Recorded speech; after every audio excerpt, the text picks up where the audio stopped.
Isang magandang araw sa inyong lahat.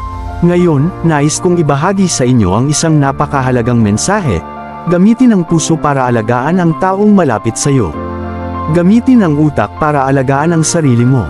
Sa bawat araw na dumadaan, hindi natin maiwasang makaramdam ng pagmamahal at malasakit para sa mga taong malapit sa atin, pamilya, kaibigan, at mga minamahal. Ang ating puso ay puno ng pagmamahal na handang ibuhos para sa kanila. Ngunit mahalaga ring tandaan na ang pagmamahal na ito ay dapat nating gamitin ng maayos.